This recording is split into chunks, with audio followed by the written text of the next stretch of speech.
Tell him what it was. He sent me, I don't remember exactly what I said, but he sent me that and I said something like, sorry, Ron, we don't need you. Yeah, we don't need you that bad. Wow. It's like that. It's like that. I'm hurt. I'm Yeah, really you hurt. you look really hurt.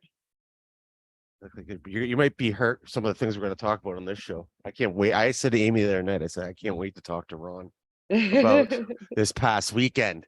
I mean, fuck, we're here. Fuck the intro. Well, Ron Frazier's here, Billion Downtown.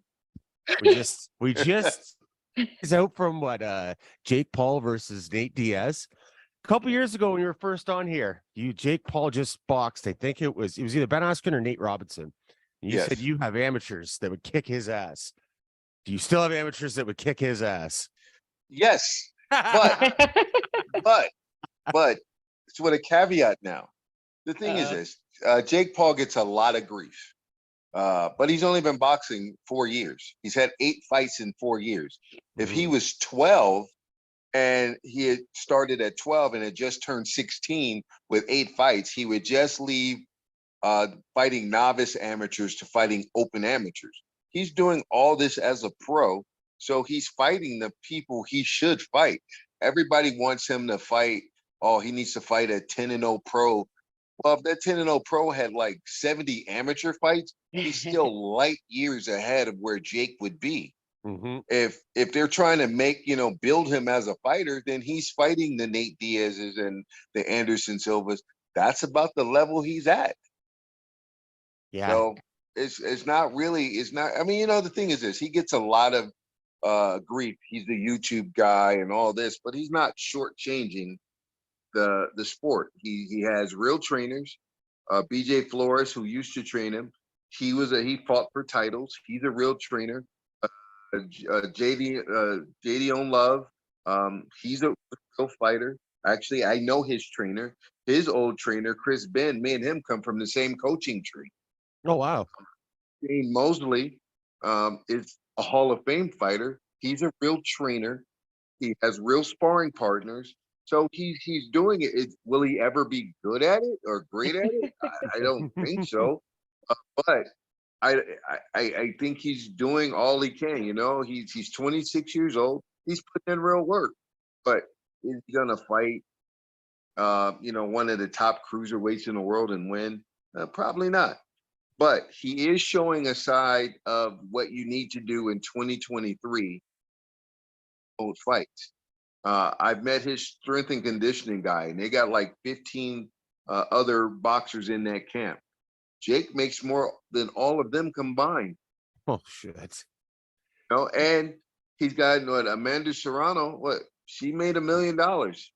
How many female fighters boxers have made $1 million purse?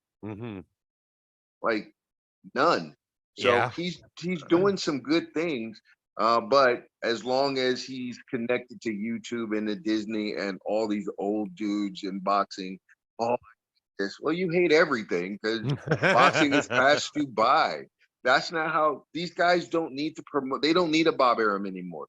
They don't need a Top Rank or Golden Boy. They don't need to promote like this is 1980. They need to promote like it's 2023. Get your YouTube up, get your Instagram up, get your Thread or X or whatever it is. Get your followers there, make them invested in you, and then they'll watch and pay for you to fight. And you can make your money. It is called prize fighting because nobody gives a rat's ass at the end of the day when these dudes end up sipping out of sippy cups when they're 50 years old. Nobody cares. So literally nobody. Get your money and stay as healthy as you possibly can in a very violent game. Yeah, and it's funny you say that too about it's 2023, the way you promote yourself now. We see it with music and everything, right? There was a time you had to submit your demo and then hopefully you get signed or get a call. Right. Now, literally, you can go direct to your fans. You can make your YouTube channel, you can shoot your own videos, everything. So this way, I mean, what Jake Paul is doing is fairly unique. But do you think we're going to see more and more of this follow suit, and not just boxing, but MMA as well? I think you will. MMA is a little different animal because once you're under contract with a promotion, they kind of own your naming rights. And so it's kind of hard to have wiggle room in there. I mean, we saw what Francis Ngannou went through trying to get stuff in the UFC. Finally had to go to the PFL. and to do his own thing. So it'll be harder in MMA, but yeah, they definitely can take that route. And we see it with Ryan Garcia. And people criticize him for it because people don't know what it's like to be a professional athlete. They think all you do is be a professional athlete. There's 24 hours in a day. If you sleep 10, you still have 14 hours in your day. Nobody trains for 14 hours. If they do, they're dumb because they don't know what they're doing. You're going to train for probably 5 hours in any given day with your strength and conditioning, with your skill work, with your sparring. Mm-hmm. But you still have a lot of time to do other things. So that's when you can do podcasts and be on Instagram, and it doesn't have to take away from what you're doing. But again, a lot of old people are mad. Well, this is not how they did it in 1960. Well, we're not in 1960.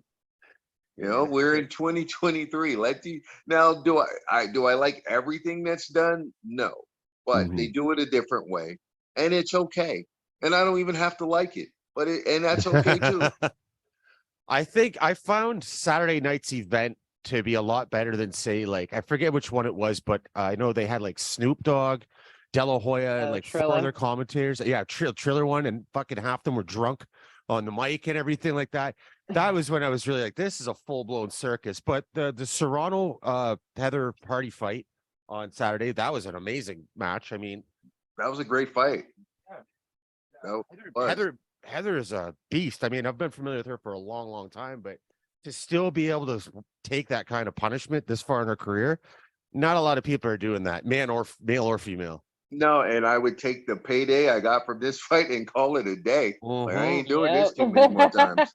Like, nope, you ain't getting me out there like that. Go ahead, that's sorry. good though. Yeah, Chris Avila, he looked pretty decent against Jeremy Stevens.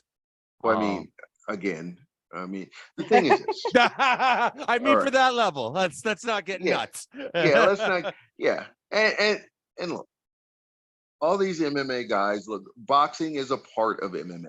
But very few of them box and understand all the nuances of boxing, and it's rightfully so. You have to worry about other things when you're doing MMA. Yeah. But make no mistake, most of these dudes that they call good boxers in MMA, boxing sucks. They're good MMA boxers. They're not good boxers. I mean, the biggest, like, and don't get me wrong, I like Nick. You better be careful.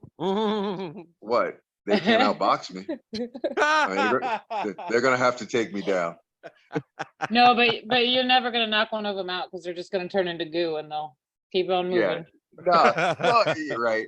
No, and their boxing, I thought, was overrated and overstated for what it is. In MMA, even.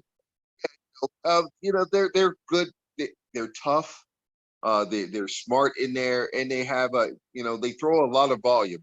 It's kind of like being a high-level amateur in how they're touching, and then they'll throw a big shot in every now and again. But if people thought that they were going to beat, this dude could beat this boxer, no, that's never going to happen. They're not beating top 15 boxers ever.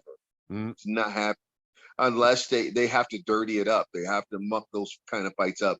But straight boxing and trying to out nuance that a boxer that's been doing it since they were 8, not happening. Well, like you told us the one time when you were on about James Toney and Randy Couture, Randy or someone in the gym had this idea that, Randy's going to test his hands against James Toney. And you're like, not a fucking chance. No. Yeah. It wasn't in the gym because nobody at our gym was that stupid. It was actually, we were in the green room in Vancouver when they were getting ready to announce the fight. Chuck Liddell had just lost to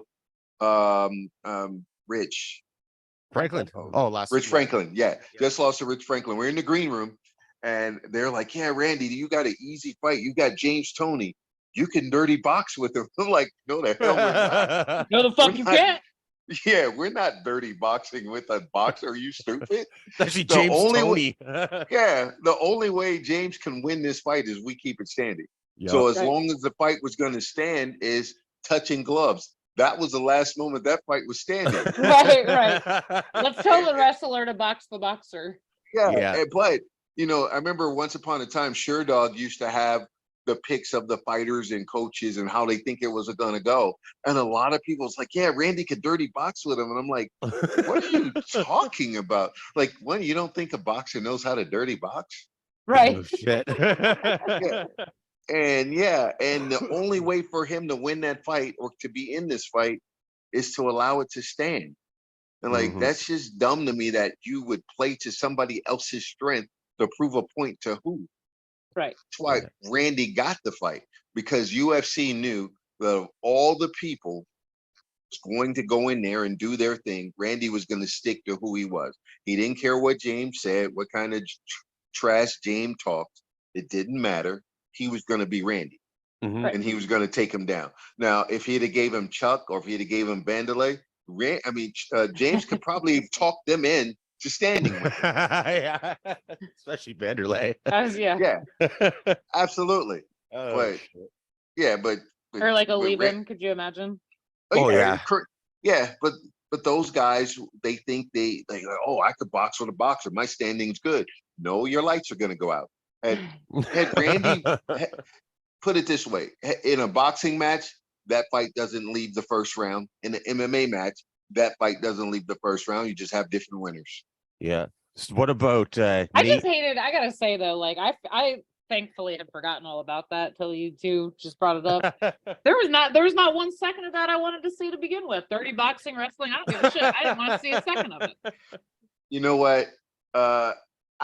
It's funny because James was stalking Dana White. James is actually calling me because we have some mutual friends while I'm at UFC fights, cornering guys. It's like, yo, I want to talk to Dana. Like, Dana ain't next to me, bro. Like, he's not cornering my fighter, bro. Yeah, I don't talk to Dana either, man. You're gonna have to do that on your own. But you got to look at where James was in his career. He wasn't getting any more big boxing matches. He was looking for a payday, and he got one. He got a real nice payday out of that. So I can't be mad at him for that. But but I was like, if we just set up Butterbean instead, like, why are we doing this? You know what I mean? Like, yeah, I mean, it's that funny. was a thriller fight to me. Yeah, it's funny because Dana says I don't do gimmick fights. Right. Yeah, you do. Yeah, you don't, dude. Okay. Yeah, Look, you do. Brock Lesnar, Randy Couture, you were right there for the whole thing, man. Like that's like the beginning of this shit. But at least Brock was legit, like a legit. Yeah, wrestler. Brock had a legit wrestling background, and that motherfucker is big as a house, literally. Like he was cutting to 265. Like holy shit, this is a big dude.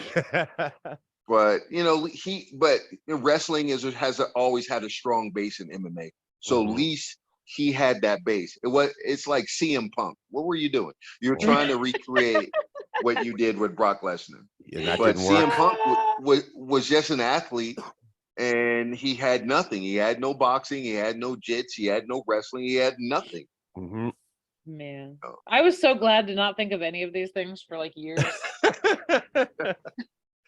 What do you want to talk about? I just successfully got away from remembering that the Ultimate Fighter even existed, and that motherfucker's been trending for the last 3 days. Oh, that's talking about the worst 6 weeks of my life. Yeah, that bad? Oh yeah, yeah. Is it really?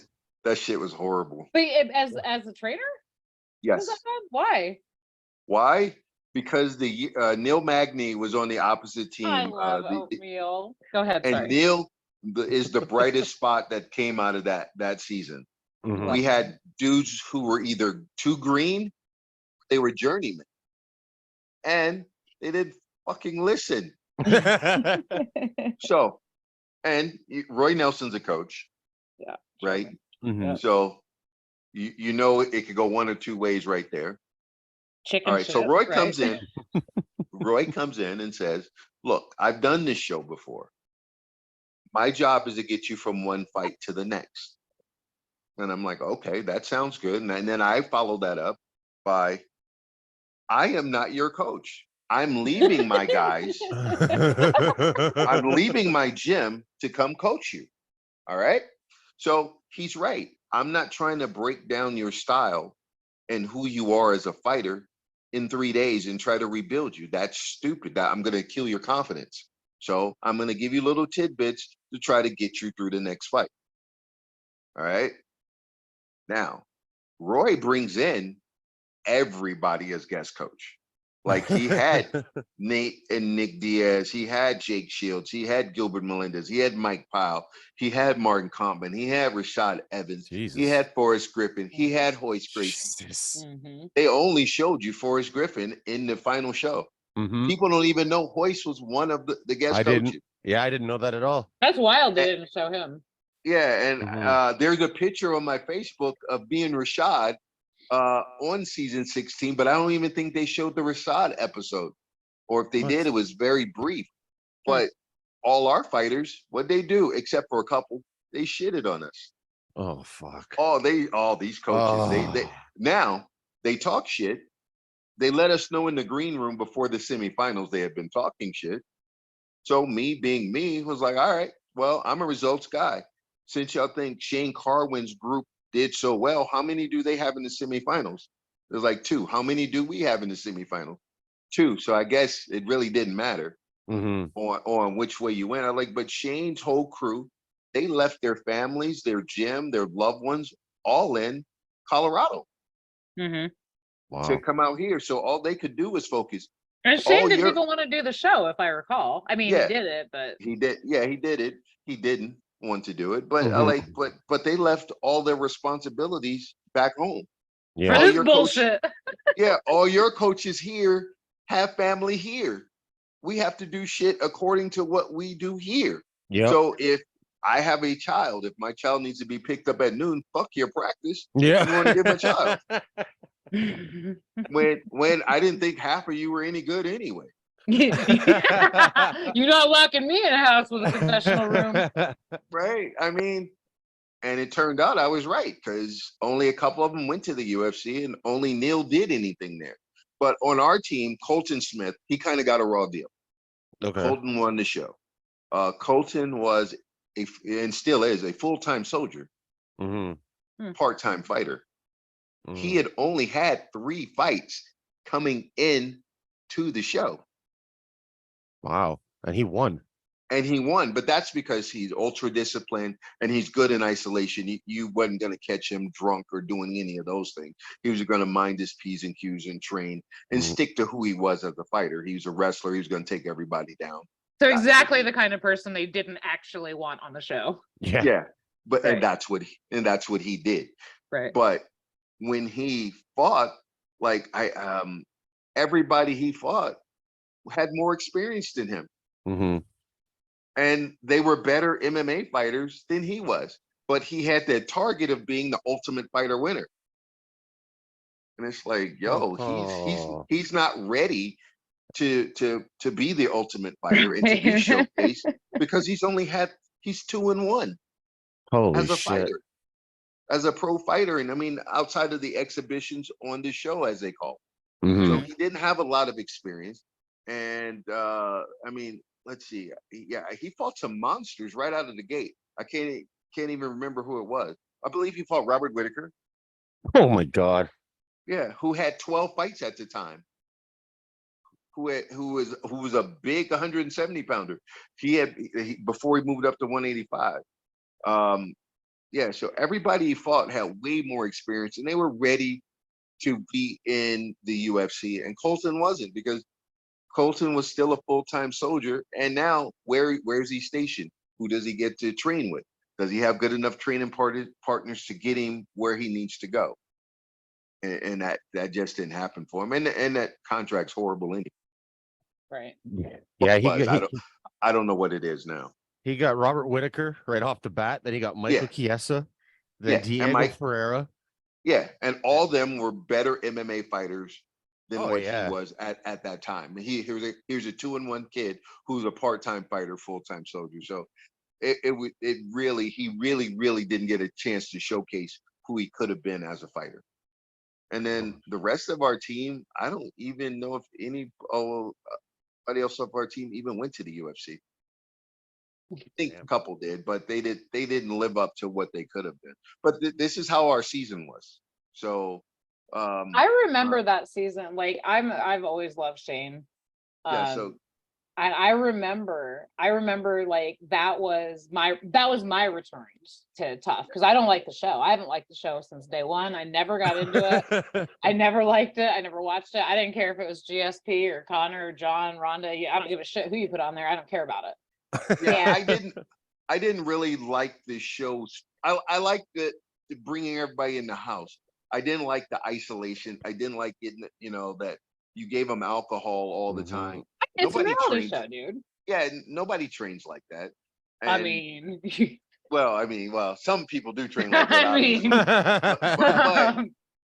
but I just didn't like that. I didn't like the fact that, and even some of the guys inside the show said, yeah, if we ran out of food, they might be slow in getting us some of the food we like. But if we said we ran out of alcohol, that was there. yes, right away. Wow. Well, but that's what I was gonna say. Like, I hadn't watched it in so many years because I just never really liked the show. But they got Shane on there. I knew he didn't want to do it, but he did it anyway. And I was like, all right, I'm gonna watch it.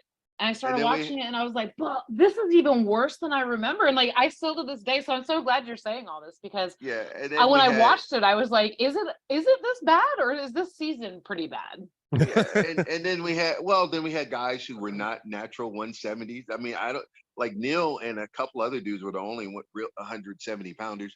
You had Bristol. Bristol had fought as high as 205, and he was a natural 85 pounder. And him and Roy had beef, so Roy didn't want him on our team. But that was the only fighter we knew, because he had trained at Extreme from time to time. Right. And so they had issues. And then I knew Colton a little bit because one of my other fighters at my gym from Iowa knew Colton. So he'd actually come into my gym when he was doing all the physicals and stuff for the show. And then we had other guys. I just had no idea who they were, other than some of them were journeymen. And it was like Michael Ricci was a 155 pounder. Julian Lane at that time, Let Me Bang, bro, was 155 pounder. And he's actually a good kid. He was a good kid. The problem was he was young. He had 2 kids. He had a 2-year-old, and he had a child that was a few months old before he went on the show. Wow, right? that's a lot. He loses, and it went all downhill from there, because he was like, Coach, I got nothing. I got 2 kids. I ain't got no job. And he lost, like, I don't have a career. So he's acting out, and that's what that was. I thought the most poignant moment of the show was after he lost, and he's saying he ain't got nothing, and he's very upset. I pulled Pat Barry from the other team. I literally was about to be like, Pat's ketchup and rice story. Yeah, I pulled Pat in from the other team. I was like, Pat, talk to him. You are homeless until you won a fight night bonus. Let him know it's going to be all right. Pat talks to him. They don't put any of that on the show. Oh man, which is a shame, because like everybody, especially at that time, loved that. Yeah. So, but he gets drunk and starts talking about Let Me Bang, and then you have the other idiot, Michael Hill from Canada, who moron, like egging him on, and now that's what he's known for his entire career. But he's more than that. Actually, he's a good dude. He has 4 kids. He's a good father. He's gone on to carve out his little niche, and he's done MMA. He went on another UFC Ultimate Fight season, and then he's been in bare knuckles. He's not a bad dude, but you get these snapshots of that's who everybody think this kid is. I mean, it could have been worse. He could have been Gabe Rudiger. Yeah, it could have been. Junie Browning. And Junie's another one. Gabe's at least a nice guy. Yeah, Junie came and trained with us a little bit, but I think by the later, after season 3, everybody became affected. It was sort of like American Idol. Yep. The first couple seasons of American Idol, there was bad singers, and they thought they were good, but then you just got people who wanted to be on TV, knew they were bad singers. Yep. And just wanted to be on TV. So then I think you just started to get people who wanted to act a fool and see what would come of it. Junie had some talent, and I think had he harnessed it and been in the right situation, he could have been a decent fighter. But once he started wilding out, then he became a target, and then people just wanted to beat him up because they can make their name off of the name he made on The Ultimate Fighter. And so that just put him in a bad spot. Fuck, even War Machine went through Ultimate Fighter. All kinds of fucking wonderful humans. Yeah, That's got to be the worst one. Yeah, That's a bad one. that is a bad human. Now, my War Machine story, because they've all trained in Vegas. Yeah. So before Randy opened up his gym, we were at a gym called Zion's Training Center, and it was a little gym that everybody was at. Randy was training there, everybody. So they bring this dude in, War Machine. I don't even remember his real name now. John Copenhagen. Yeah, John something. Whatever. It doesn't matter. No. Right. It doesn't matter. So they bring him in. And I didn't know him and Mike Pyle were fighting on the same card. So we're getting ready to go to the Gracie Fighting Championships in Ohio. So this is like our last hard day. It's a Saturday. Mike Pyle beats the living shit out of this dude. Good. Or, I mean, For several rounds, Mike is playing tunes on his head, like going da, da, da, da, da, looking at me going dot dot. And I'm going, oh, okay. Had no idea they were fighting on the same card a week later. Oh. Until we got on the plane. And I was like, oh, what are you doing? He's like, oh, I'm fighting on the same card. And I started laughing. Like, what? I like, well, you ain't one of my fighters. I don't care if you have no confidence going into the fight. But whatever. But yeah. So, yeah, but yeah, he's definitely a bad human for sure. Oh, he's a piece of shit. oh, you think? Yeah. I mean, bad human, piece of shit. There's not really any adjective that accurately describes what he is. Yeah. Yeah. Fucking scum. How long a sentence did he get? I don't even remember. Life. A life. Did he get life? Yeah, he got life. I mean, he left her ass good. That was his second stint in prison. This is his second stint. I think I knew that because he went to Bellator for a hot minute the first time he came out of prison. Yeah. Fuck, man. And that other guy that was in the house with Christy Mack, can you imagine how fucking terrified he must have been? He got his ass. Oh. Yeah, well, yeah. My thing is this. If you gotta date a porn star who's dated a crazy ass mixed martial arts fighter, you might want to stay away from that relationship. Yeah. You know, I'm like, you're not that cute. No, definitely don't go spend the night at her house. Yeah. And that dude still has a key to the house. No. Holy fuck. Yeah, man, that dude must have been just fucking terrified. Yeah. Oh, yeah. Oh shit! It's funny to Dude, hear about. Forget that guy though. Imagine the neighbor, because isn't that she got away like all naked and bloody and fucked up and ran to the neighbors? Yep. Yeah, and I'm thinking if I was your neighbor, I am probably not opening the door. Right, no. bro. Like, oh, you're naked and bloody. Yeah, right. I'll call the police for you. Right. Somebody rearranged your face. Like, I'm gonna call an ambulance. Yeah, I'll get you some help. This just ain't gonna be from me. You got an emergency contact or something you want me to call? Right. Like, oh no! Wow. Look, he has possibility of parole after 36 years. Oh, okay. Good times. And he's like, how old? Probably 40 now. God, who knows? Who knows? Who cares? Yeah. No. Well. Yeah. Back to some other gimmick fights. I saw earlier today, Fedor called out Mike Tyson for a boxing match. I'm sorry, what? What? I haven't even heard that one. Me either. Fedor called out Mike Tyson for a boxing match. Fedor called out Mike Tyson. Yes, Fedor Emelianenko. That one. It's not a different one. Wow. Does that get you excited? No. No, that's a trailer fight. But I would watch his brother in a barroom fight. Alexander. That dude is scary as shit, bro. He's another one's in prison for rape or something, isn't he? I don't know what. Yeah, well, he has a tattoo of a Grim Reaper with a baby, bro. Yeah, not messing with that dude. Yeah. Like, no shit. I think it was Affliction. I think it was affliction. So we're down in California, and I think his fight got canceled because he had hepatitis. Right now, I'm from LA, Mm-hmm. and I know people from around the way in LA, right? Mm-hmm. So Fedor is like a jovial guy. He doesn't speak a lot of English, but he'll pour you some vodka and play cards. Aw. And share his sweater. His brother, though, that dude looked like, yeah, he walking my way, I'm gonna walk the other way. I can have people clear this building in 15 minutes. I'm still not messing with that dude. Yeah. Nope.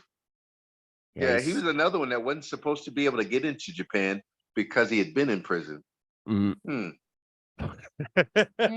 out now. It looks like he got a 4.5-year sentence in 2015. Yeah, was it rape or something like that? It's Probably sexual assault. I don't Probably know. a sexual assault.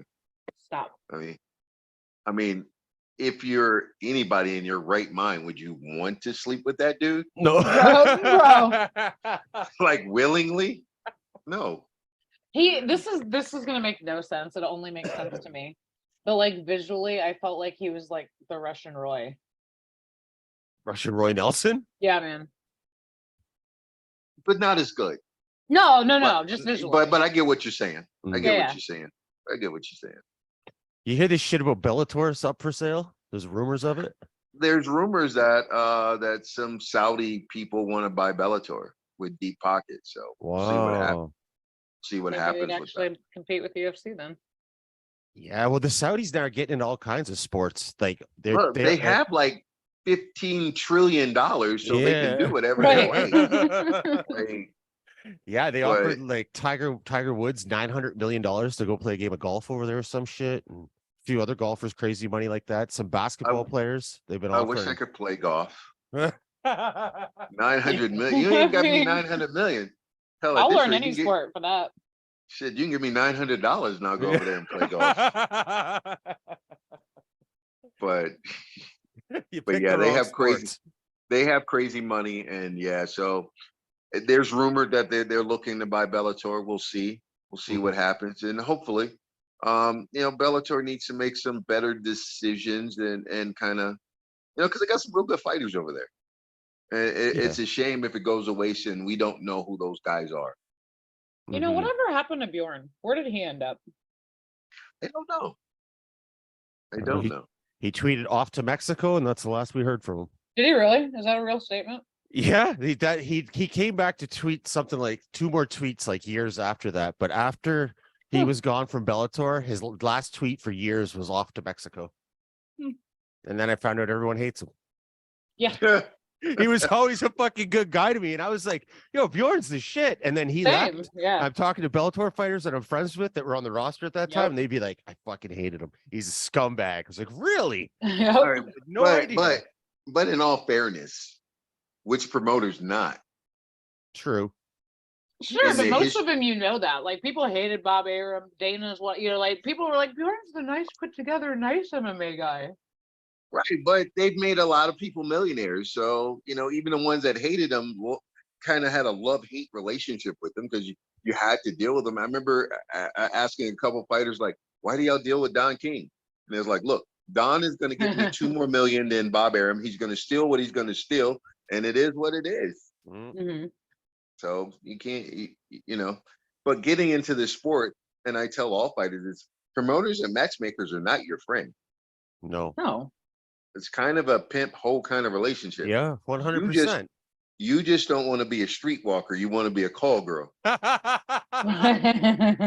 fuck. Did the number of people back when I was more involved that talked about Sean Shelby like they thought he was actually their friend was breathtaking. Yeah, like he's a promoter. I mean, he's a matchmaker. He's not your friend. He's going to do what's best for the company. That's not necessarily what's best for your career. And then people don't know how to manage careers. Fighters don't know how to manage careers. A lot of trainers don't know how to manage careers. It's like, why are you fighting a 50-50 fight on a prelim card? Should not be fighting a 50-50 fight for 8-8. That makes no sense. And even if I have to keep you outside of the UFC or Bellator or any of these other organizations for a lot longer, then that's what you do. Learn how to become a professional. Learn how to, do your strength and conditioning. Learn your craft. Then when you're making real money, then we're in 50-50 fights. Mm-hmm. But I hear it all the time. I see it all the time. I see it on the internet. I see it on Facebook. They're like, I'll fight anyone. Yeah, and you'll be sipping through a sippy cup after 12 fights, bro. Every fight can't be like we're going to war. Can't do that. Your body only has so many of these in you, and you have to manage it a little bit differently. Oh, A lot of people don't cranky. know how to do it. And I mean, Justin Gaethje's probably the most recent evidence to that. That guy was like a human car accident. Man, I'm so proud that he has changed how he fought. Mm. Like, even though I like Dustin and Dustin's my boy, and I thought he was going to win that fight. Yeah. 4 years ago, if Dustin has him in trouble, he's coming out guns a-blazing again. Yep. And he'll get knocked out. And he changed, and he's realized, like, if I want to be able to spell my name in a couple years, and them not just calling me Jay, I have to change how I do this. And so good for him. But yeah, you can't. Every fight doesn't have to be spectacular. Fighters need to learn that. Sometimes we just got to win and move on. And then those times to be spectacular, they'll arise and you take advantage of them. But every fight doesn't have to be this war. I know fans want to see that, but again, fans don't care about you. What, you don't They're want to see Leonard Garcia windmilling through every round? Negative. I mean, and then but anybody checked on Leonard Garcia lately? How is he? No shit. You know? No I mean, shit. people give you these fights and they give you these wars, but do we check on them 10 years later to see how they're doing? No. CTE is a real thing. You know, if you go back to 30 for 30, and one of the reasons why boxing is the way it is today, because the heavyweight division doesn't drive it in America anymore, is because of Muhammad Ali. Really? He fought sick. He fought when they allowed him to fight when they knew he shouldn't be fighting. And for a lot of people who admired him and idolized him, and if you were 6'3", 240, you're like, I'm gonna play football. Not that that's much better, but it's like I'm not boxing. I'm not doing that. Wow, eh? And was he aware of that he was sick? I think he did, but the show must go on. You know, it's like, hey, everybody's counting on me. Vegas counting on me. All these people, and sometimes fighters can fool themselves into believing they still got it. And sometimes you have to have somebody next to you to go, you ain't got it no more. Mm-hmm. That doesn't want that big check one last time. And that's all that was for Vegas to get a big check. Larry Holmes was pulling his punches. Larry Holmes knew Muhammad Ali didn't have it. And if you watch the 30 for 30, he could barely walk up to get into the ring. He couldn't do the speed bag. It's rumored that he had failed 2 physicals at the Mayo Clinic, but he was still allowed to fight in Nevada and then fight one more time in Bahamas. Holy shit! So is that on the athletic commission as well as the promoters for actually letting him? Yeah, absolutely. Because we see this shit. Obviously, Dana gets accused of it all the time. You know, fucking orchestrating things behind the scenes, so to speak. And when I mean, I completely agree. There's shit that goes on, right? I'm not saying like full on corrupt, but he makes things happen the way he wants them to play out. But when I hear about like athletic commissions or USADA, I've never really known or been like positive if, you know, they'll overlook something or whatever it may be, like you're just talking about with Muhammad Ali. Go to Texas. Yeah, you know where you can go fight that they're not going to really check things. You know, and back then, Jersey used to be like that until they weren't anymore. Yeah, I mean, there was a lot of places like that, and Muhammad Ali was the biggest show going. What did that? Even up until a couple years ago, until Floyd retired, the athletic commission will tell you they'd rather have a big boxing match than a big UFC match. Nothing against the UFC; it's done really well here. They had crazy pay-per-view numbers and sellout crowds. But their crowd is not the typical boxing crowd who was older. Mm-hmm. Crowd came in on Wednesdays. They went to shows. They went to lavish dinners. Mm-hmm. They shopped. MMA crowd wasn't doing all that. MMA crowd's coming up on Friday. they're staying 4 in a room at Hooters. They're going to a strip club where one dude gets a lap dance and the other 3 watch. Yeah. Oh, dude, they're going from the Spearmint Rhino to the elevator bay to catch Chael for an autograph. That's all they're doing. Right. You're right. So they're not spending that kind of money like older boxing crowd was doing. And so, when that comes to town, and when you think of all the millions of dollars that's going to generate, do people look the other way? Because with any athletic commission, almost every one of the executive directors from the athletic commission their job is given to them by the governor. It's an appointed position. Really? And nobody knows where any of the money goes for anything, because they don't have to have transparency. So when they fine Khabib for $2 million for jumping over the cage to fight Dylan Dennis. Yeah, I've always wondered that. Where does that money go? Where does that money go? Nobody knows where that money goes. Nobody ever has to say where that money goes. In any, not just Nevada, that's with any, I've never heard of any money from any commission that they've collected through fines and other things, where it goes. Huh, that's a good point. There's got to be, I mean, even if you would never be able to see the minutia of it, there's got to be what they consider a standardized answer, right? Like they'll say like, oh, lottery, like that, a lot of that money gets funneled back into schools. Right. Well, that could be the school of boxing, right? But so there's got to be something somewhere that says like it goes here, and like here may not be real, but here it's probably not real, right? But but nobody knows where that money. They need sweeping reforms. Not Dana, but the UFC, PFL, Bellator, Top Rank, Golden Boy, whatever promotion it is, needs to survive. I don't want them not to make money. They need to be making money so they can pay fighters. Right, so you can get paid. So so the trainers can get paid. But there should be there should be, okay, this is what happens with this. This contract is for this. This is what you can do. This is what you can't do. Fighters, there are fighters fighting in shows still paying their own medicals. Isn't that crazy? Yeah. No fighter should ever be fighting for $200. Dude, when my friends in high school fought on the regional circuits in North Central Indiana in the early 2000s, they didn't pay their own medicals. Well, a lot of fighters are still paying their own medicals. It's fucking bananas. And that's crazy. That gets expensive, especially if they're fighting in a small show.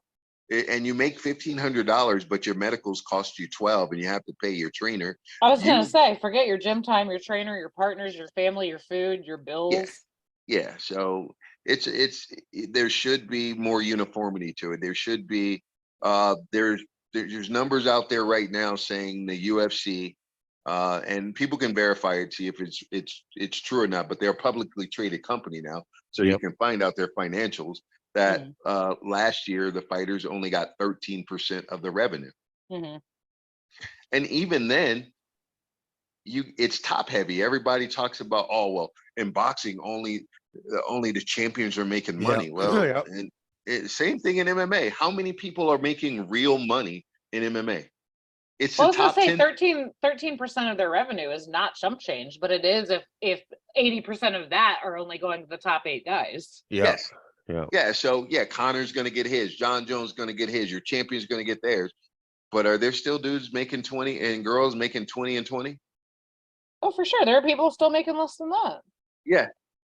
I counted on a card not too long ago. I think they had like 7 fighters making less than 20,000 for the fight. So crazy. And I'm going, all right. How are you living? And how? Yeah, Go ahead. We always hear about we have heard for years, right? Like there's these guys get taken care of in the back, right? And everything that you see published on MMA Junkie or whatever isn't everything you see. So you've been around the game a long time. Is there that truth happens? to that? It does. That happens. That happens. But that's still to the top fighters. They're not giving the prelim guy a $400,000 bonus in the back. Right. They're giving main event guys that money, or the guys who help elevate the sport. So it's not trickling down. And I mean, they said they did that because they wanted to keep the groupies away from the fighters. like that worked.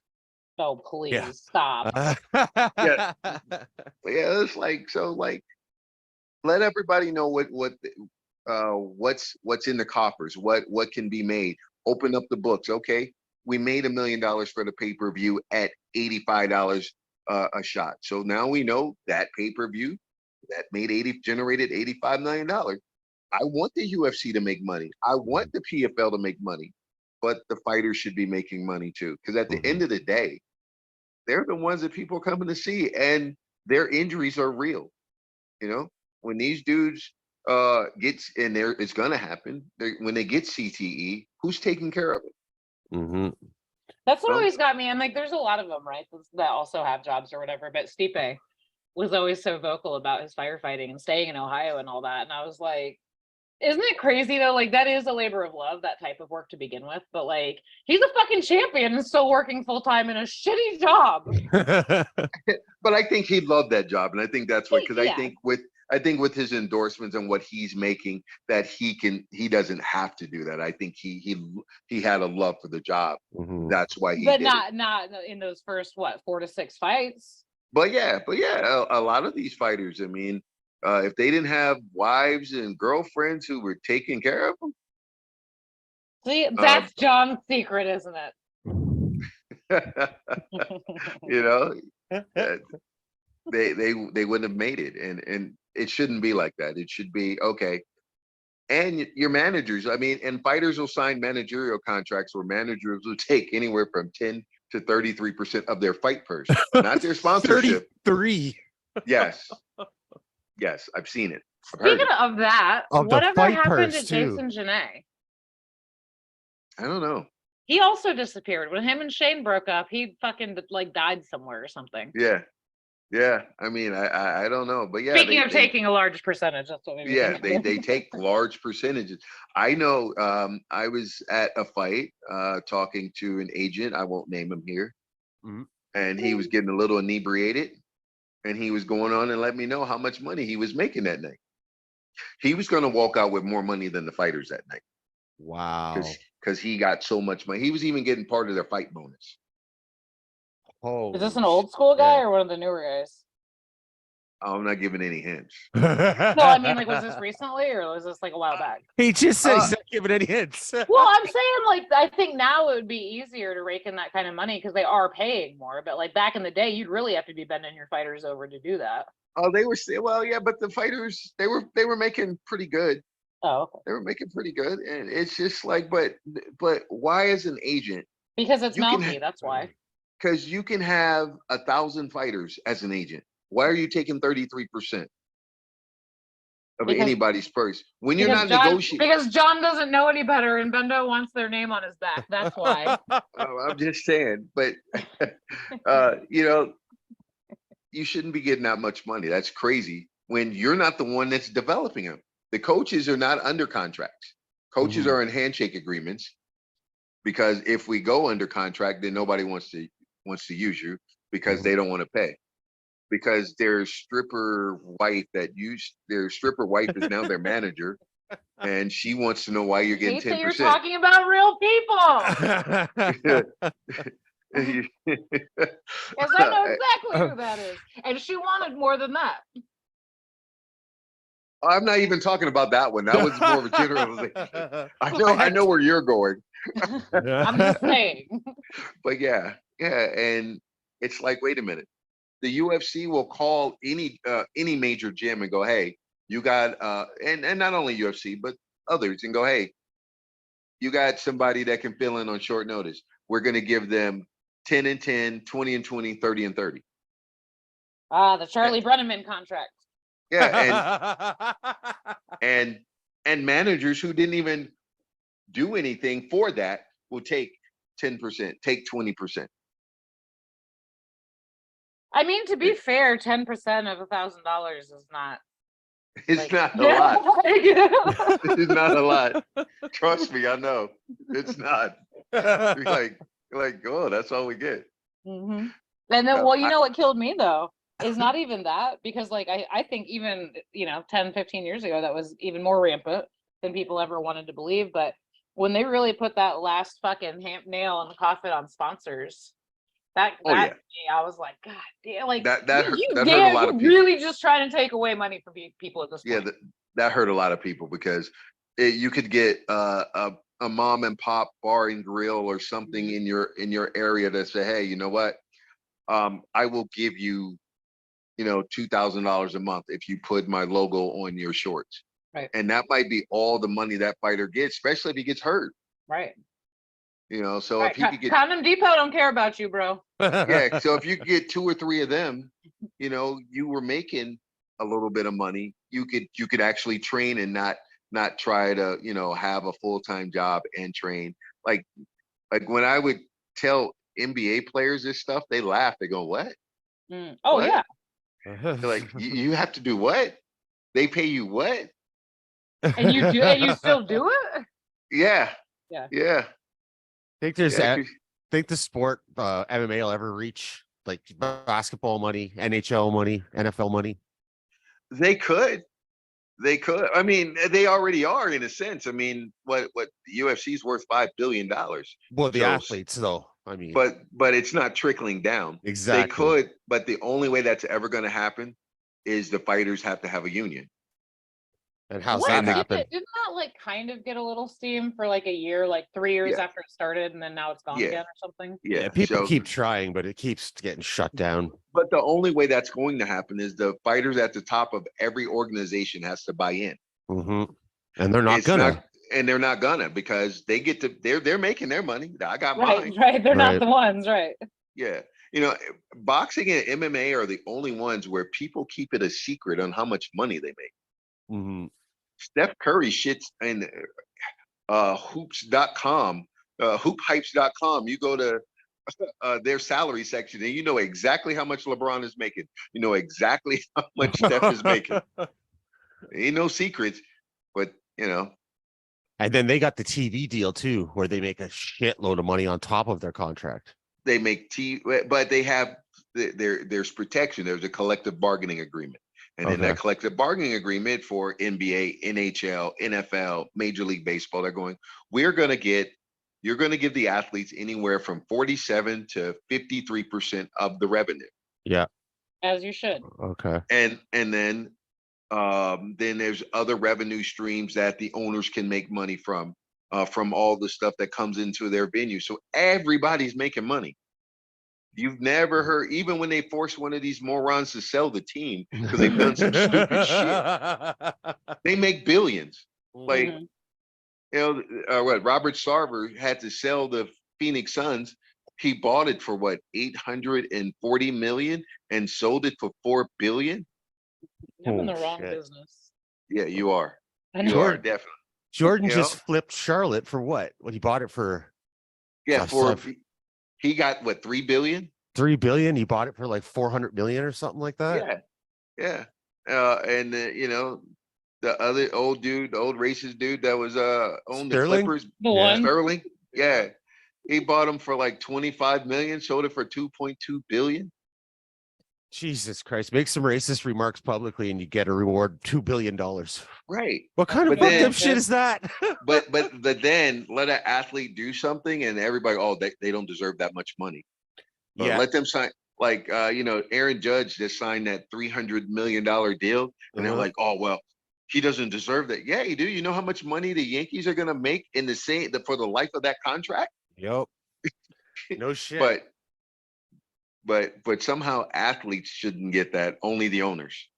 Right. We should be athletes should be happy to play. Isn't it crazy? Do it for the love of the game. Yeah, love of the paycheck, bro. Love of the game. The love of the game. You're eating top ramen. Yeah, it's a business. Sports is a business. I mean, and sometimes it gets out of whack. Like I don't mind college players getting paid. Mm-hmm. But some of the NIL stuff that I've seen is like ridiculous. Like, I mean, I get it. LeBron's son is going to make $7.2 million on his name and license and image agreement. But I'm like, well, it's good because he's not going to play in the NBA, so he might as well get it. LeBron's dream of playing with his son's never going to happen. He sucks. No. Basketball. But that's No, funny. I should say he doesn't really suck. He's actually good. I just don't think he's NBA level. And he's how old now? He's 18, 18, 18, Yeah, 19. he's not that But old. he's got other issues he's got to deal with, and hopefully the young man has his health, Yeah. if nothing else. Yeah, that's scary. I don't know if you know about that, Amy. He had a heart attack. He had a heart attack. A cardiac arrest. Cardiac arrest. And so we have to make that distinction. Cardiac arrest does not mean a bad heart. It means the electrical currents that control the way your heart beat was interrupted. Oh, okay. So it can stop your heart, but that does not mean he has a damaged heart. Okay. I don't know of any of his vaccination records because I'm not one of his parents, so I'm not going to speculate. Shit. So I'm not going to hate that. speculate on like everybody else starts. I was like, saying it's shit. okay. Everybody else will do it for you, Ron. Yeah, because they're dumb. Yep. They are Well, dumb. that's the same reason Jamie Foxx didn't almost make it, because he got vaccinated, right? Yeah. People have no idea, but they say dumb shit all the time. Without doing any research, like any research whatsoever. Nope. They could just see something on Facebook somebody typed and they'll be like, they just run with it. Yeah. It's the vaccination. Who has time for research? Come on. Right. I mean, in Canada, they just took news posts off Facebook. Oh, You yeah. can no I saw longer that. put any news post from like a news website. Or like a news station. Yeah, they banned them in Canada. I don't know if they're doing it in the States or not, but well, I mean, Denzel Washington said it best. He says, if you watch the news, you're misinformed, and if you don't watch it, you're ill-informed. Yeah. So, I just want to make a very important announcement that Equalizer 3 comes out next month. Yes, but Jay Haran is not getting killed in Equalizer 3 like he did in Equalizer. You can't have it all, Ron, but some of us can have our husband in a movie back. I want it all. I want it all. I want Jay being killed again by Denzel. That brought me joy. Well, what is Jay up to these days? He's acting. He's doing his thing. I just saw him the other day. He's acting, still doing acting and stunt work. He's doing his thing.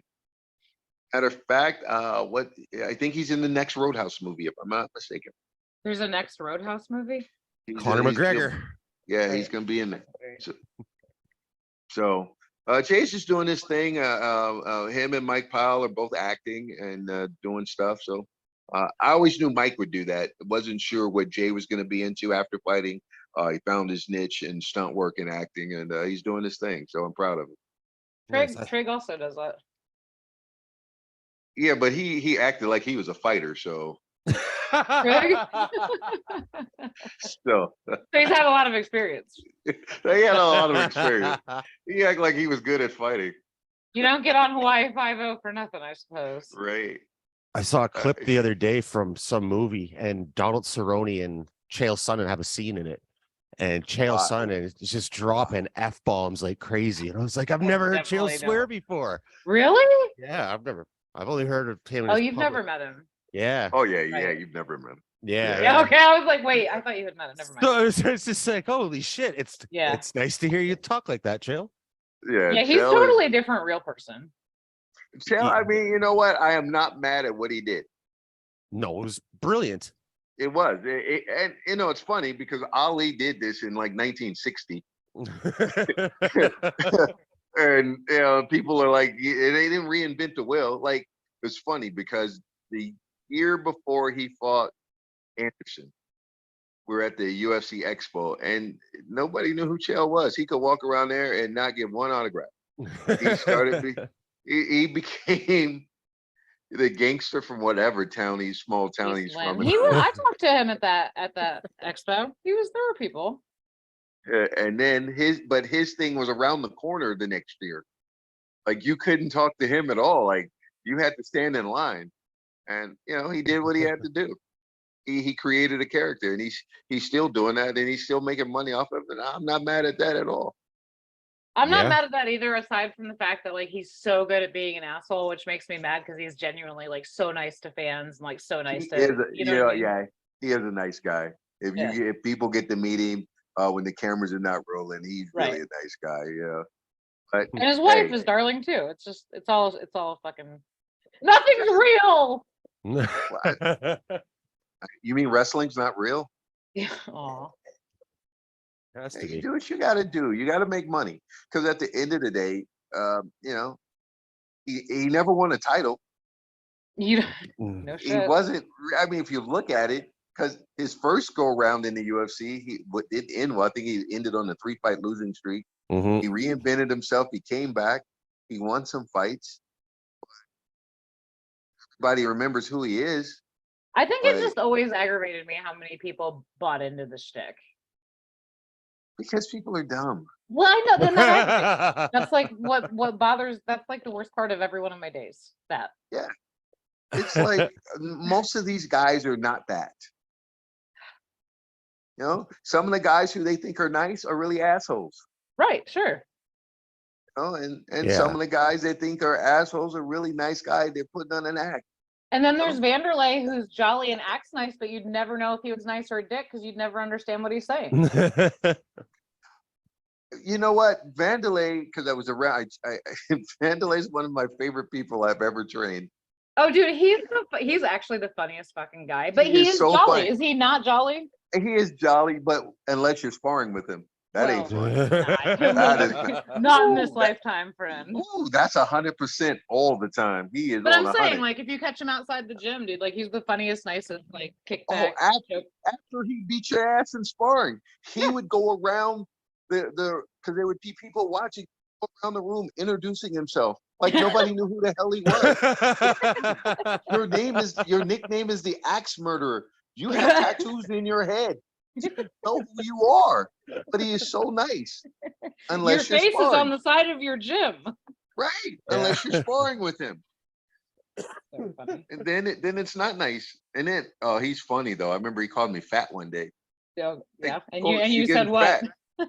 I lie like I'm not as fat as you are. Oh, Vanderlei. He always reminded me of a tree stump a little bit. Yeah, he's The funny fuck? though. So he called me. So he trained at Randy's before his gym opened up, Right. and I was training him for a couple of months.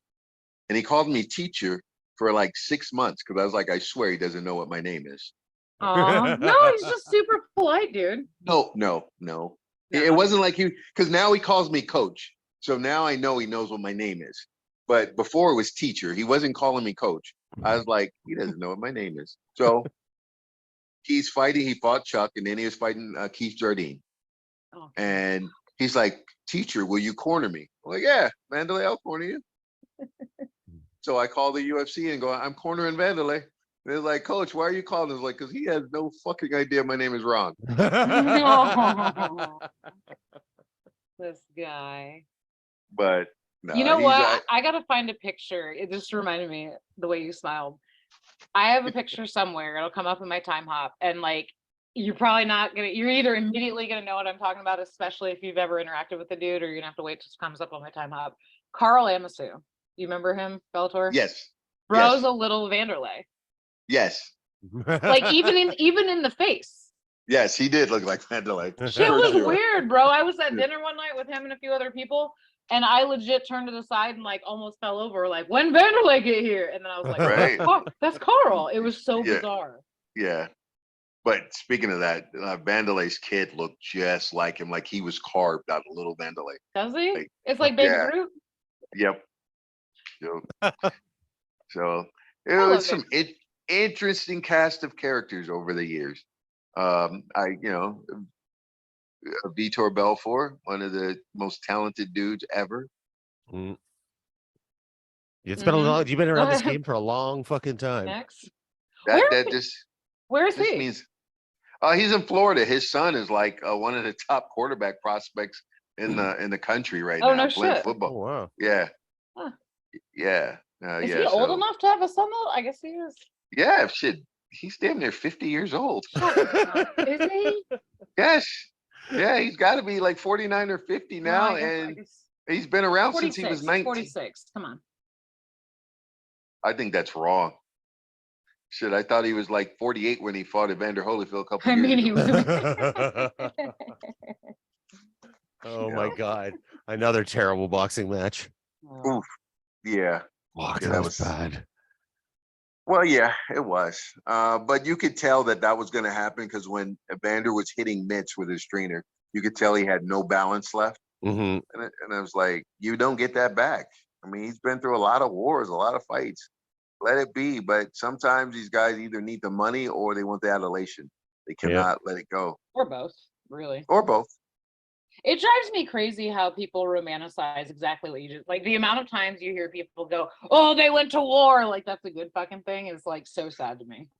I mean, it is when you're watching it and you're trying to be entertained, but sometimes they leave their careers, part of their careers, in that cage or in that ring during that fight. I remember the late Diego Corrales in a boxing match with Castillo, Jose Luis Castillo, the first fight that they had, and that was like maybe one of the greatest fights I've ever seen. The 10th round is one of the craziest fights rounds in boxing history. Mm-hmm. Neither one of them were the same after that. They left their career. They left their career in that ring that night. And that happens quite a bit. And people don't understand that. And that's one of the reasons why the fighters need to be taken care of. And the trainers need to do their job as well. Like I thought the Errol Spence Terence Crawford fight, and I like Derek James and I respect the hell out of him as a trainer, but I thought he didn't get it that night. I thought he should have stopped that fight sooner. Yeah. Spence took a lot of damage in that fight. And I hope he retires. I don't want to see him fight again. I definitely don't want to see him fight Terence Crawford again. No. I thought it was going to be a good fight until his ring walk. Okay, why? I was like, he don't look right. Yeah. He doesn't look right. He doesn't look like he's there. And that wasn't good. And, the guy's been through a lot. One, he cuts a copious amount of weight. For his fights. He's been in 2 car accidents. Like, that can't be good for your neurologicals. No, and then getting punched in the fucking head is not helping that. Is not helping that at all. No. And so when I was like, this is gonna be a great fight until I saw him walk in the ring, and I'm like, oh, this is not gonna be good. And every punch he got hit with, he was hurt. And so I was like, that he's not there. He's just a shell of himself. And I don't think there's any coming back from that. Definitely not in 4 months. So I know he activated his rematch clause, but hopefully it doesn't happen. Yeah, he needs to see that again. And you want the kid to be all right. You got like a $25 million payday. You've had some other nice paydays. You should be good for the rest of your life. Have a good life. Yeah, it's not worth it, especially the rematch. Have all life. Yeah, exactly. Especially the rematch. Like in mixed martial arts, a recent one I can think of was Robbie Lawler and Rory McDonald. Rory McDonald was never the same after that fight they had. That was brutal.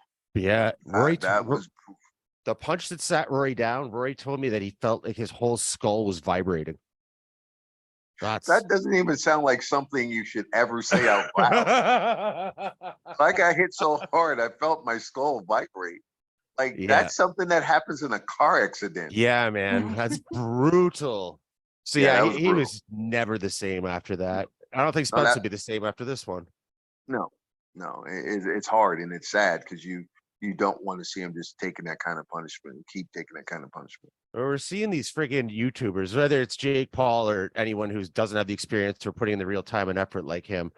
What do you think it'll come to a halt if one of them gets severely fucked up in a boxing match? I don't know, because ego is a crazy thing. We all go, man, that would happen to me. I'm different. True. I'm built different. Yeah, I'm built different. So no, it won't stop anybody else from doing it. But you know what? They are putting in work, and long as they're matched properly and they're fighting each other, or they're fighting MMA guys, or they're fighting other guys with not a lot of experience, they should be fine. But 13 boxers die a year. So yeah, that's what I'm saying, man. We see it's a lot more common in boxing than it is in MMA. Yeah, it's brutal. And a lot of that becomes because of the damage you take in training. Yeah. And now a lot of fighters are getting smarter about not sparring as much and not sparring as hard. But a lot of that is just blunt force trauma to the head. And that's why I try to tell some of these dudes, because I have arguments with people all the time, like, oh, this dude sparred like 30 rounds a day for his camp for his entire career. And I'm like, bro, that dude would have sparred over Dumbass. he would have sparred over 8 million rounds. He would have died 6 years ago. Like, no. Like, no, you cannot have that much blunt force trauma all the time. And, MMA fighters are getting smarter with that too. They pick and choose when they're going to spar hard.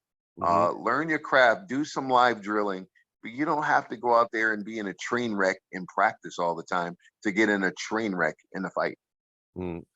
Was there a time, because like you've been coaching people for the longest time, right? Was there a time, because it was more of a more popular thing in the game where it was that meathead style training, where did you instill that at one time and you learned over the years that that's not the approach?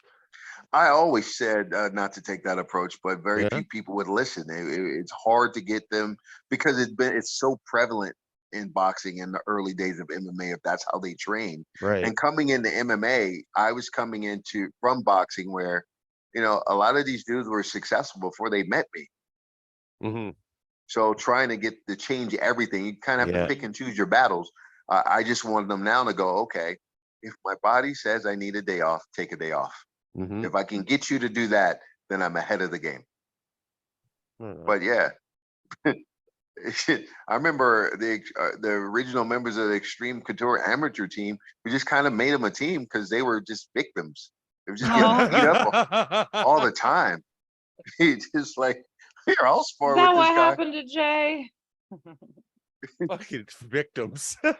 They were just victims, man. It was like, here, I'll spar with these guys that are in the IFL or in the UFC or in Strikeforce. This is like, no, we better get you your own team so y'all could beat up somebody else. Right now, you're not learning much about how to take an ass kick. Just how to get your ass kicked. You're learning how to have heart. I love when that shows up with it for an attribute. Lots of heart. Yeah, when they say you're durable and you have a lot of heart, I go, yep, someone who can take an ass kicking. Yeah, that's exactly what I say. And I'm like, that's not good for his future or her future. Yep. Like, one of the funniest ones I ever saw is Paige Van Zant. It had something about training at Alpha Male and something else. And then the third one was parents own a dance studio. I was like, what the fuck does that have to do with anything? As she's walking out to the cage. Those are her funny. attributes.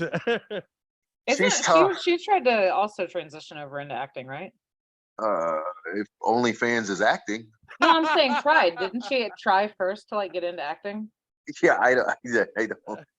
Like real acting, like 8 years ago. I maybe. You know what? And I trained her for like 6 months, and she's tough. Yeah. Tough. But I just think everybody wanted a sex symbol, and I thought that it was all wrong from the time that she was like 17 or 18 years old. Like I used to like go through the mail that was sent to my gym for her before I allowed her to see it. Yeah. Jesus. And yeah, that was some disgusting shit. Wow. Because she was only 19 then. Holy I mean, fuck. imagine that's how a thing. Rose Namajunas was before she shaved her head. Yeah, and I'm like, this is crazy. And she was tough, but she bounced around from gym to gym, and it was just hard to get her locked in, to get her skill set where they needed to be. The best thing and worst thing ever happened to her. She was too young to go into the house for when they were having the UFC thing for her. She was too young. She was only 20. So she came. They just put her into the UFC, and she won, and she took off. But she still had learned how to fight. And then she ran into Rose Namajunas, and that was a bad one. She bled a lot in that fight. Yeah, well, but even before that, she fought Tisha Torres in Invicta. Yeah. And, okay, but this is how her career went. The early part that I know of. So she was at a gym in Reno. They said, they had some rule that you had to have like 10 amateur fights before you could turn pro. She turned pro after one fight that she won on a majority decision. So one person had it was a draw. She didn't even win. So she has that fight, right?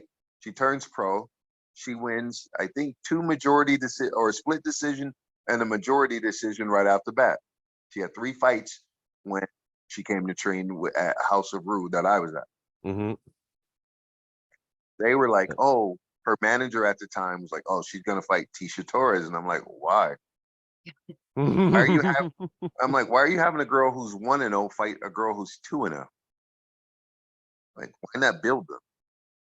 So they put her in that fight, and I didn't want her to take that fight, but I knew it didn't matter that I didn't want her to take that fight. They were going to take it anyway, and so then I was like, well, she needs an experienced presence in her corner. Or you're just going to have some knuckleheads there. And she did. She tried to do everything I asked her to do. She took an ass kicking in that fight. She showed she was tough. She wouldn't quit. But I was like, her manager at the time was like, he came to me as I'm wrapping her hands. He whispers like, yeah, tell her she needs to take her down. Like, bro, you don't get the fuck away from me. Like, fucking backseat drivers in the locker room. Tell her to take her down. Where have you been, bro? Why would you match her against a girl who had 7 MMA fights and another 8 Muay Thai fights? Right. Oh, fuck. So even yes, take her down. Yeah, those were amateur fights. So she had 16 fights in total with all of hers, and your girl had 3. Yeah. And you think this was a good idea? Fucking brilliant.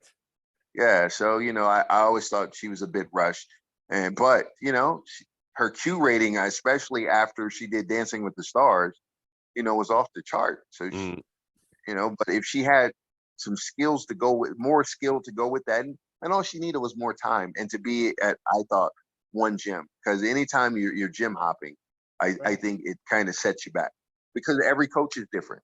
We all have different ways of going about it. And, everybody was successful, I think, where she went. I don't think she went to anybody who wasn't successful at this, but we're all totally different. And I think that takes her skill set back a little bit before she can go forward. But she's got this name, and she also now all these other girls want to beat her, because that's how they make their name, is beating her. Yeah. And she's still inexperienced in this game. So that was kind of it. And then I do boobs. OnlyFans account. Off to the races. I ain't mad. Do you? Yeah. Do you? I ain't hating. Make your money. Do what you got to do. You got to live. You got to pay your bills. Nobody else got to pay your bills but you. So it's legal. She can do whatever she wants. She's an adult. She pay my bills. I don't. Right.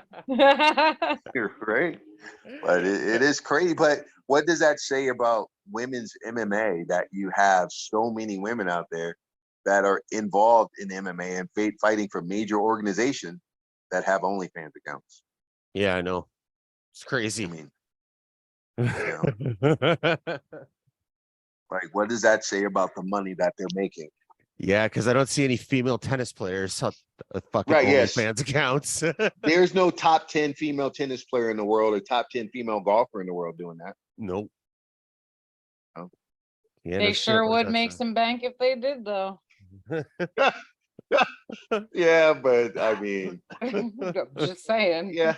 I mean, you're not wrong, but they don't have. But they don't have to do that because they're making enough. They're making a living. They're making millions, so they don't have to do that. No, you don't have to do shit. But why not tack on another $1 a month from all the suckers? Oh, well, I mean, maybe they're not that greedy. I don't know. Man, it's a good thing I'm not better looking. What does that have to do with anything? I'd be greedy. Get me on OnlyFans. You want to pay me stay home?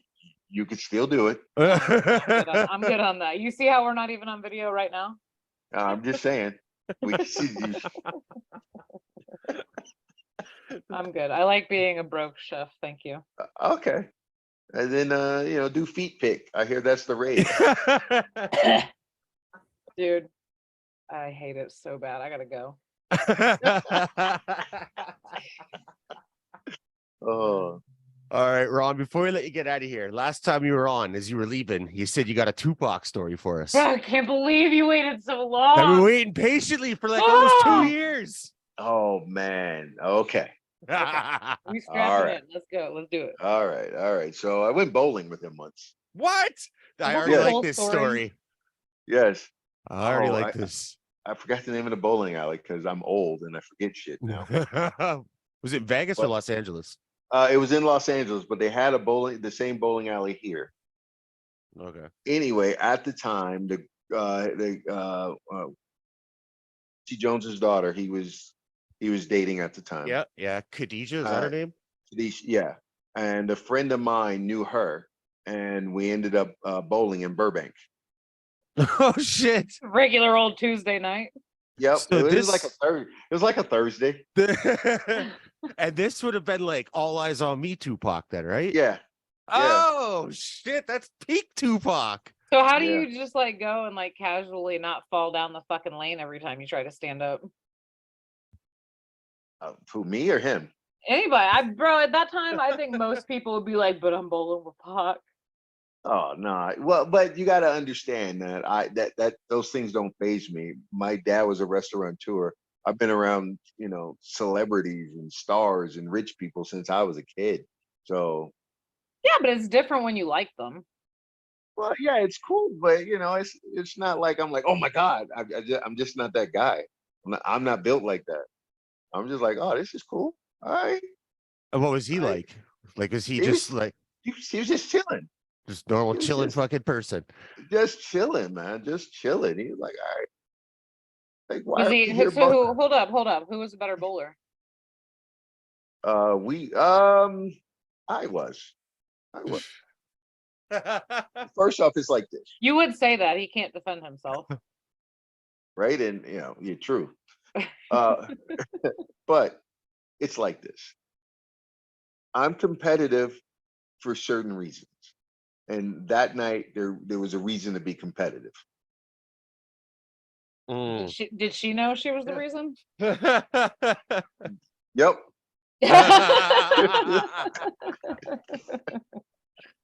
Not his, the other one. Yeah. But yeah. I wasn't even gonna ask which one. I just knew that's what it was. Oh, 100%. I don't care about money. Well, I should. but like even in basketball or any of that other things, if you were to bet me, I may or may not give you my A game. Yeah. But under certain conditions, you get my A game. I mean, I feel that. Valid. Yeah. I used to laugh at dudes like, do not bring your girlfriend in the court, bro. That's like bring your girlfriend to the gym. Do not bring your girlfriend in this gym. Oh, dude, a great extreme story. Great extreme story. So there was a dude that fought in the King of the Cage. I never got his name. It didn't even matter. All right. He drove up from like either Barstow or Victorville every Wednesday. Right? He had a hot girlfriend. He was a heavyweight. And my light heavyweights and my heavyweights would take turns knocking him out every Wednesday. Aww. And he didn't catch on? I'm like, bro, you got to stop bringing your girl or you might die in here. Yeah. Yeah, you can't do that. You don't bring a girlfriend to the gym or the court. No, on the court. Oh, no, I'm talking trash to everybody. I'm like, your girlfriend going to leave you because I'm killing you right now. She don't want to be with no loser. Listen. Yeah, so you can't be doing all that.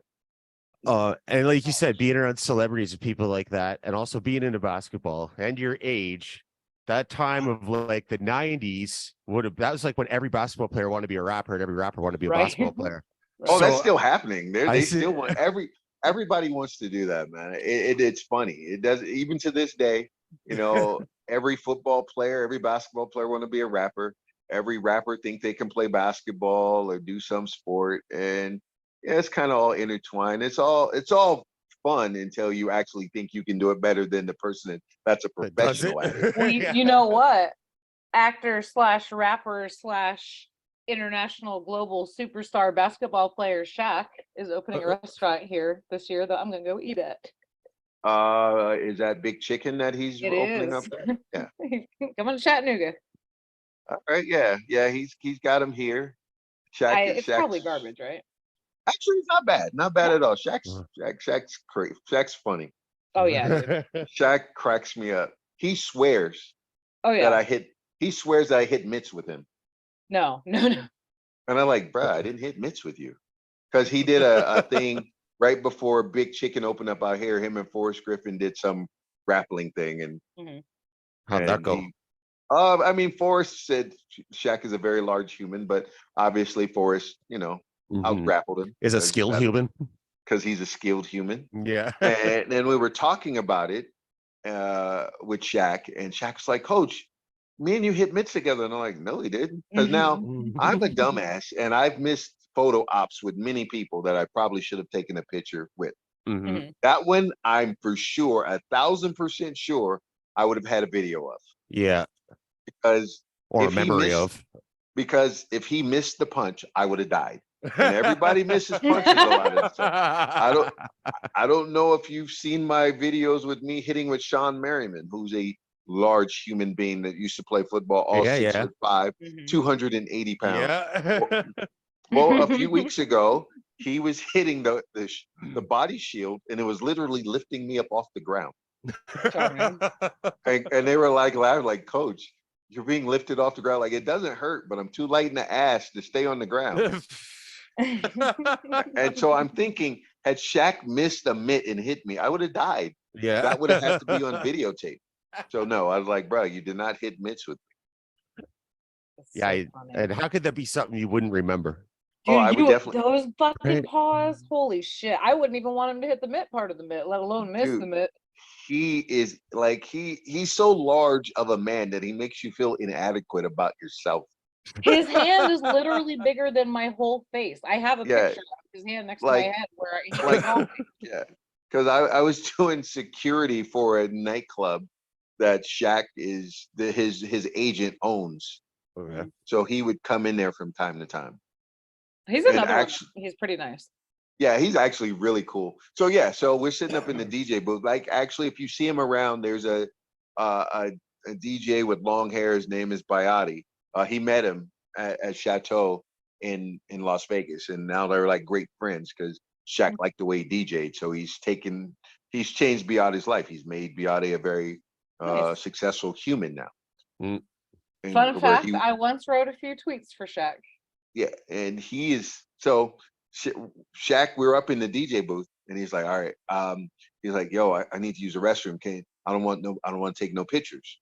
Like, all right, I'll be the asshole and clear people out the way. No problem. I'll clear the restroom out so you can go do your thing. So I'm walking. I got my flashlight out. I'm walking. All of a sudden, there's nobody behind me. I look. This motherfucker is taking selfies with people. Like, I thought you didn't want to take pictures with anybody. He's like, "Oh, my bad." Like, you said it. I didn't say it. You did. But yeah, he's always so doofy when he says shit like that too. Like, he knows that you're not going to get mad. Yeah, but he's so cool. He's such a nice guy, which is good because you want a guy that large with a good disposition. You don't want that dude being angry all the time, mad at life, bro. Like somebody who could like pick up your car and move it. You don't want him mad at you. I mean, I bet I could outrun him. Bet you can't. He takes 3 steps. You're done. You got tiny little legs. Okay, wait. Outlast him running. Outlast him running, maybe, but you can't get away from him. No, I didn't mean get away from him. Like, I just fall over and die where I was anyway, so it doesn't matter. Yeah. But no, he's a real cool dude. A lot of them are, but some of them you go like, dude, there's a football player. I'm not gonna name him. I wanted to end his career. Why? Well, it was at a nightclub. I'm working there.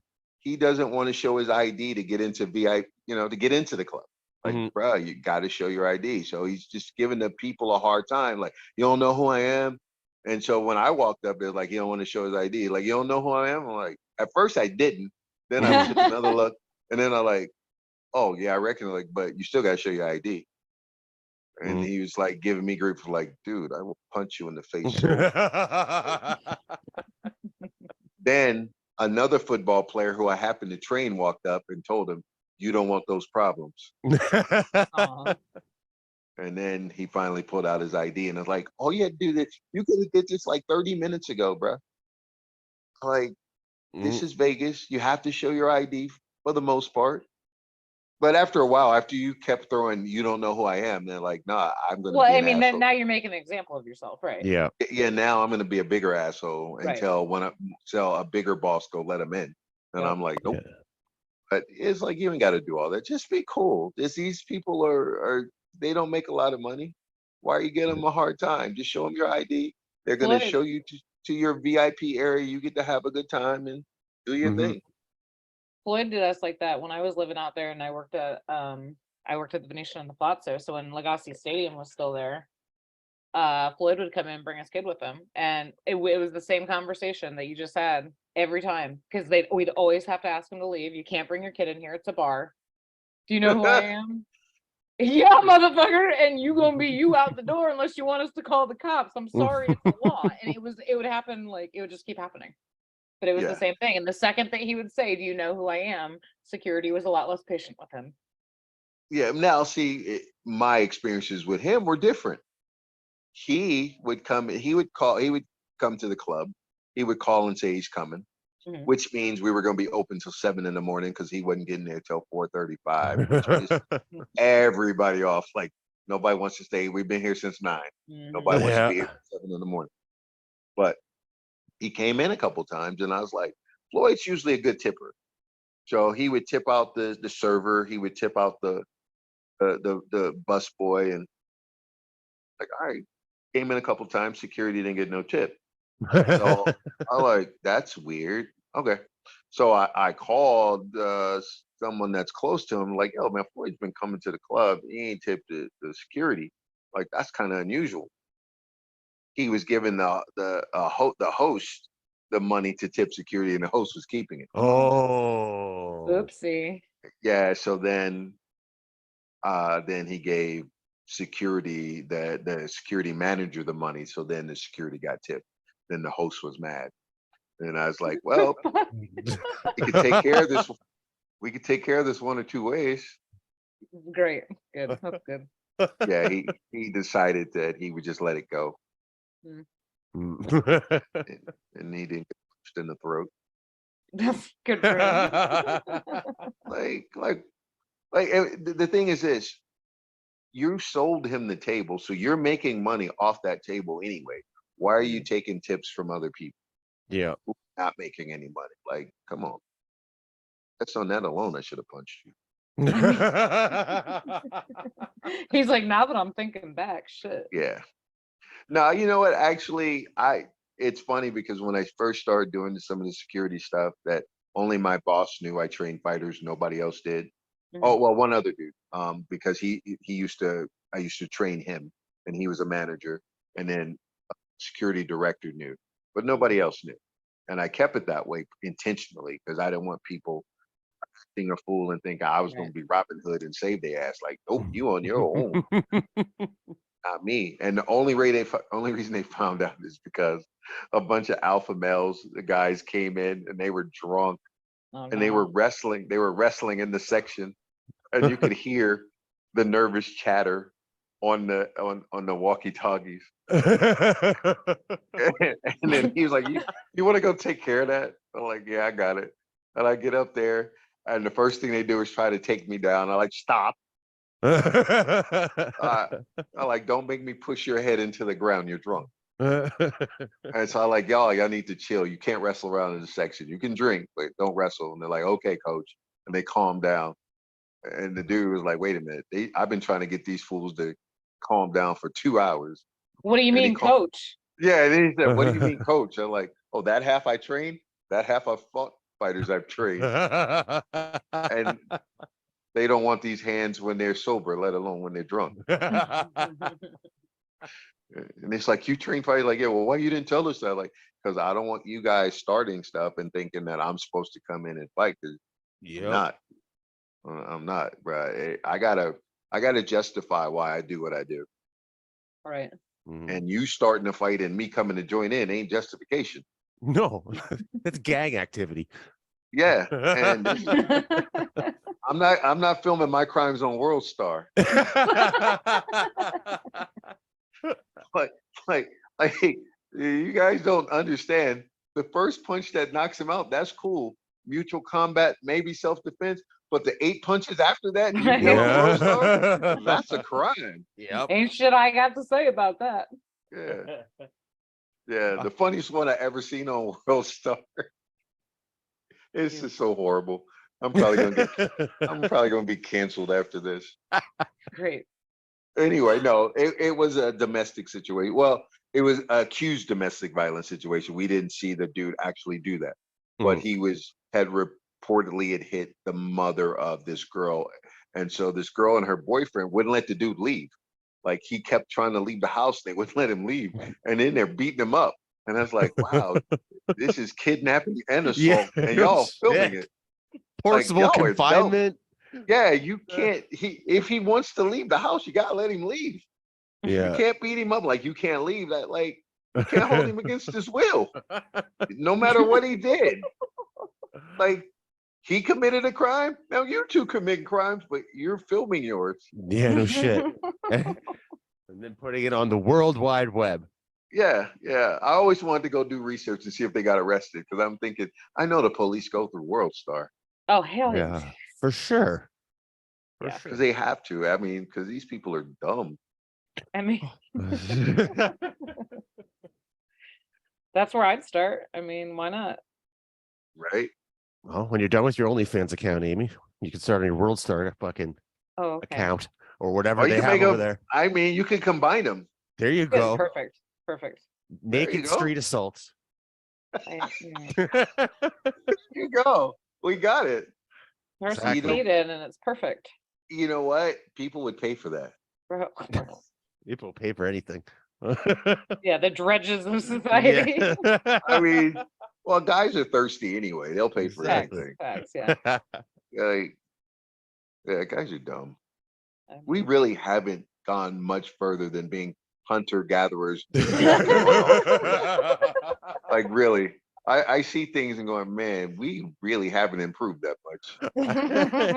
It's I fucking mean, you true. said it, you know. I'm keeping it real. I mean, there's about maybe 1,000 of us who should actually be walking upright. Not so sure. I mean, you've seen the politics in America. None of them should be walking upright. Or like breathing air. Yes. Yeah. Yeah, we're fucking following right behind you too. Yeah. It's terrible how much Canada wants to be like the States. Anything you guys do that's fucked up, it's like Canada's like, we could fuck it up even worse. Let's show them. Yeah. The funniest thing I had with that, this was right after 9/11. So at that time, you still didn't need a passport to go up to Canada. So I call ahead because I was like, I know they're starting to change rules. I call customs, like, do I need my passport? Because I'm like, I'm in Vegas, my passport's in California, but I will go get my passport and come to Canada. I was coming to visit a friend of mine. And it was like, no, you're fine. So I'm up there 10 days. I get ready to leave. They didn't want me to leave. It's like, you don't have a passport. Like, I called ahead. You said I didn't need it. It's like, well, we're trying to keep the bad guys out of America. And like, and you want them roaming around here? I was like, honestly, do you think we would do the same? What the fuck? Like, we'd be like, yo, Ayatollah, you want to go into Canada? All right, go ahead. You're not in New York. Cool. How long do they hold you up? Oh, it was just it was about an hour. Yeah, nothing too serious. They were just talking, and I was like, they're like, who was the president in 1980? I was like, that's the question I get to go back to home. I was like, wow. What the fuck? It was funny. It was just dumb. It was just really dumb. But I wouldn't be going back home to ask me that. I was laughing. I was just laughing, like told him, and then got on the plane and came back home. But I've never had a problem. But I've never had a problem since, and I've been in and out many times. The funniest one is when there was a UFC in Vancouver, and apparently people didn't know if they had DUIs or domestics that they hadn't quite resolved in the States. They couldn't get in. And so I swear I got through customs like 5 minutes. Like, you didn't have a problem? I was like, no, you idiot. I'm not a criminal. That's great. Yo, so you were in Vegas after 9/11 or during 9/11? Yes, during 9/11. How fucking weird was that afterwards? Was it like a I was ghost town? I was actually doing sports radio at the time. So, um, I worked for a radio station, and I we there was this kind of pool hall bar and grill across the street from the Rio Hotel. It was called Pinky's, and they held a wet T-shirt contest on. Classy joint. Yeah, it was classy. Hey, it was tastefully done. I ran that, buddy. Well, let me know it was done with taste. Yeah. Anyway, so normally, like, I didn't get out of there till like 2 or 3 in the morning. I got back home. I would usually have them make me something to eat. I'd eat something to eat. I'd go home, do that. And my cousin, before he got married and moved back to California, we lived together. And he always went to work before I did. And I heard my door kind of jingling at like, 6 in the morning. I was about to shoot him. Like, what the hell? And he's like, turn on the TV. And I'm like, what are you talking about? And so then that's when I found out what was going on. And then I go to the studio because I'm like, what are we doing today? Are we going to cancel our show? Or are we going to talk about this? He's like, we'll cancel it for the day. And then for the next like 6 weeks, we really went to sports show. I was educating people on religion. Oh, wow. Because people are dumb. Mm. And foreign policy, because people don't have a understanding on why what had happened. And I was like, you could see this coming. There was a book in the late 80s called Endless Enemies. You could see this coming a mile away, that something at one point in our lifetime was going to hit here.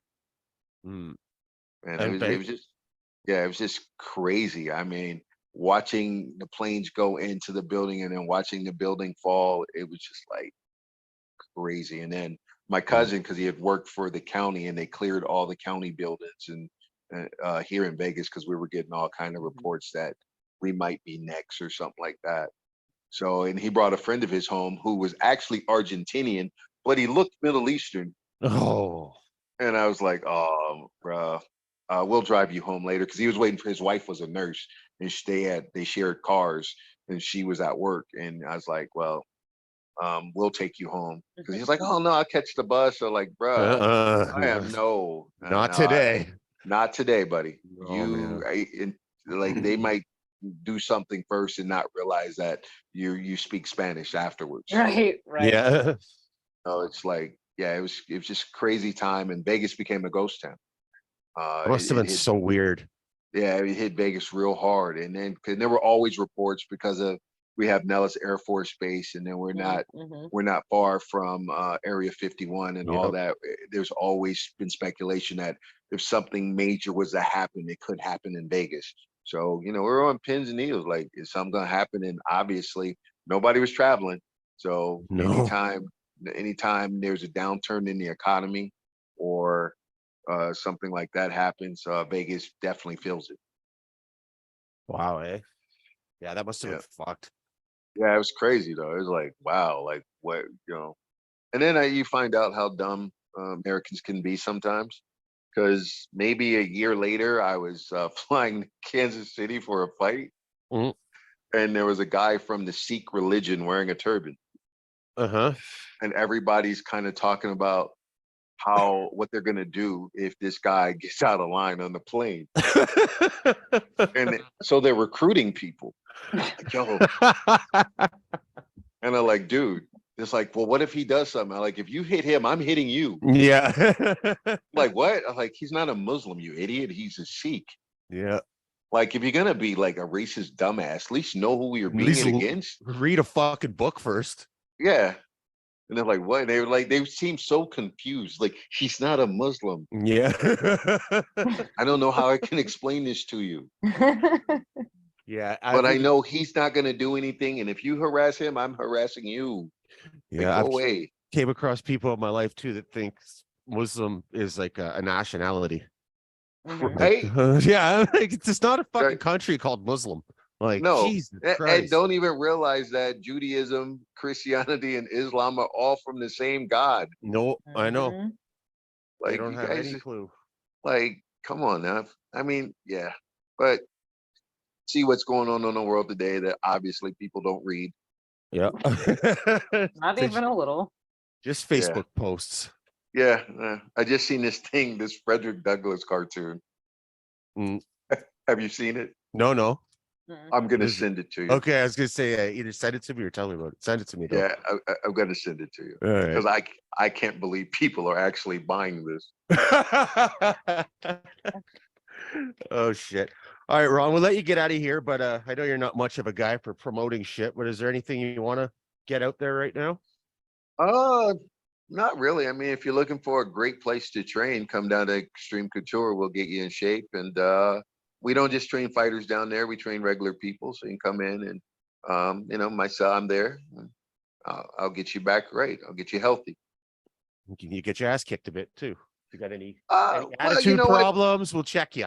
Yeah, well, most people actually are, it's funny because what I hear when regular people want to work out with people who train in the fight world, they have a million excuses not to train. Like, oh, I got to go get in shape first before I do this. Yeah, Like, that's a what big do you one. what do you think we're gonna do to you? Gonna get in Right. fight shape. Yeah, Right, no, right. it's just like come train, we'll get you in shape. We're not, as a trainer, if we hurt you, we lose money. That's not our Exactly. job. Our job is Yeah. to make you healthy wherever your starting point is. We'll get you there. And as you go along, the workouts are going to get more difficult. That's what we Mhm. do. Yeah, and the culture in gyms like that too, I've found over the years is usually a better culture than weightlifting gyms. Absolutely. I Mhm. think the women don't get hit on nearly as much in our gyms. Mm. There's not a bunch of people taking selfies. People there, they're helpful. They work out and having fun. But if you go to a big box gym, you go to a Gold's gym, it's Mm. like everybody's trying to get a date. Yeah. Like, Yeah. is this is this Tinder or a gym? Aw. And another great business idea. Right. Right. Right. I am behind the curve.